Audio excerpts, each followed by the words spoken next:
వందనాలండి. ఈరోజు ఏప్రిల్ 16. క్రీస్తు యొక్క ఆనందం ఎందులో ఉందో చూద్దాం.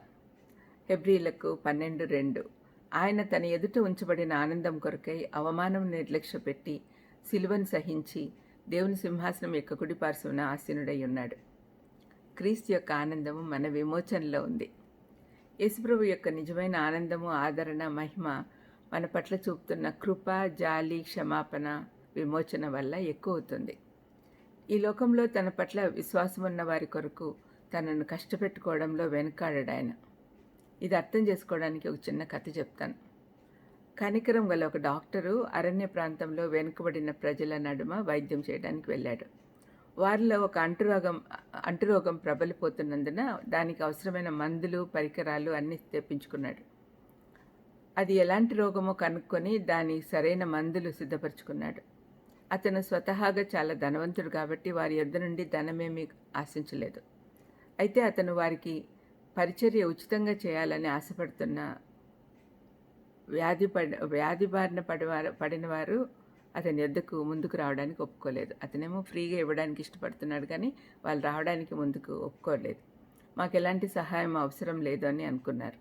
చివరికి కొందరు యవనస్తులు ధైర్యంగా ముందుకు వచ్చారు. ఈ స్పందన వల్ల డాక్టరు చాలా సంతోషించాడు. ఒక్కొక్కరిగా మందుల కోసం తన యొద్దకు వచ్చే కొద్దీ అతని ఆనందం ఎక్కువైంది. అందుకే అతను అక్కడికి వచ్చాడు కదా. తన సొంత వారి విధంగా స్పందిస్తే ఆనందం ఇంకా ఎక్కువ అవుతుంది. క్రీస్తుతో కూడా ఇదే జరిగింది.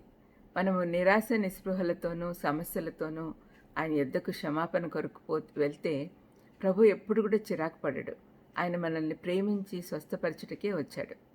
ఆయన మన విమోచనార్థము భయంకరమైన శ్రమల గుండా మరణానికి వెళ్ళి ఇంకో వైపు నుండి బయటకు వచ్చి ఆయన యందు విశ్వాసం ఉంచిన వారికి సమృద్ధిగా కృపా కనికరము ఇచ్చాడు. యేసుప్రభు కేవలం కృపా కనికరము ఇచ్చుటకే వచ్చాడు, ఎందుకంటే విమోచనకు అవి అవసరం కదా అని అనుకోవద్దండి. ఆయన స్వభావమే అంది. ఆయన కృపా కనికరములతో ప్రేమతో నింపబడినవాడు. ప్రేమకు మారుపేరు ఆయన. శరీరధారిగా ఆయన మన మధ్యకు వచ్చి మన ఆనందంతో పాటు ఆయన ఆనందం కూడా హెచ్చుతగ్గులతో ఉంది. ఆయన తన కృప ఇస్తున్నాడు, మనం తీసుకుంటున్నాం. ఆయన యొద్దకు సహాయం కొరకు మనం వెళ్ళినప్పుడు ఆయన చాలా సంతోషిస్తాడు. ఒక ప్రేమించే భర్త తనకంటే తన భార్య స్వస్థత కొరకే ఎక్కువగా ఆకాంక్షిస్తాడు. అదేవిధంగా ప్రభు ఇంకా ఎక్కువ సంతోషిస్తాడు.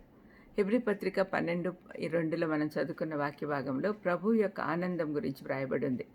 ఆయన ఆనందము తన ప్రజలందరూ క్షమించబడ్డారనే విషయం బట్టి వస్తుంది.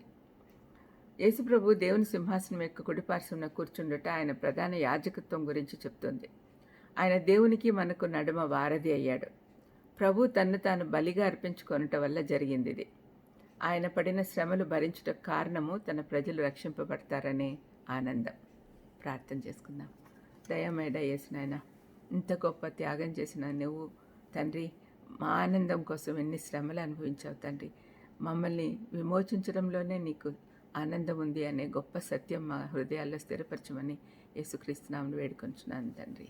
ఆమేన్. God bless you.